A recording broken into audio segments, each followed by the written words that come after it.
நபிகள் நாயகம் ஸல்லல்லாஹு அலைஹி வஸல்லத்தினுடைய காலத்தில் ஒரு போர்க்களம்.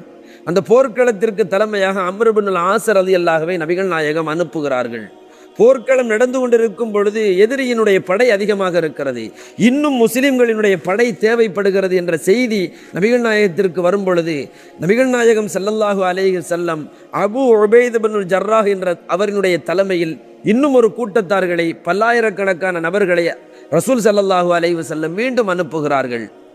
படையின் தளபதியாக அம்ர் இப்னுல் ஆஸ் ரலியல்லாஹு புதிய சஹாபி, அப்பொழுதுதான் இஸ்லாத்திற்கு வந்திருக்கிறார்கள்.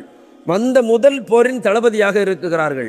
அபூ உபைத் இப்னுல் ஜர்ராஹ் சொல்லக்கூடிய சஹாபி, நீண்ட காலம் இஸ்லாத்திலே பல போர்க்களங்களை கண்டவர்கள், பல்வேறு ஆளுமைகளுக்கு கீழாக செயல்பட்டவர்கள், ஒரு மூத்த சஹாபியாக இருக்கிறார்கள். இருவர்களும் செல்கிறார்கள். ஆனால் இங்கு யார் தளபதி, யார் தலைமை? அம்ர் இப்னுல் ஆஸா, உபைத் இப்னுல் ஜர்ராஹா? யார் தலைமை ஏற்க வேண்டும்? அம்ர் இப்னுல் ஆஸ் சொல்லுகிறார்கள், நான் தான் தலைமையேற்பேன். உடனே உபைத் இப்னுல் ஜர்ராஹ் சொல்லுகிறார்கள், அப்துல்லா இப்னு உபைத் இப்னுல் ஜர்ராஹ் சொல்லுகிறார்கள், அம்ர் இப்னுல் ஆஸே தலைமையாக இருக்கட்டும், நமக்கு யார் தலைமை என்பது நோக்கமல்ல, வெற்றி என்பதுதான் நமது நோக்கம் என்று சொல்லி அந்த படையிலே வெற்றி கொண்டு வருகிறார்கள் என்று சொன்னால் இன்று கடைபிடிக்க வேண்டிய மிகச் சரியான இடம் இதுதான்.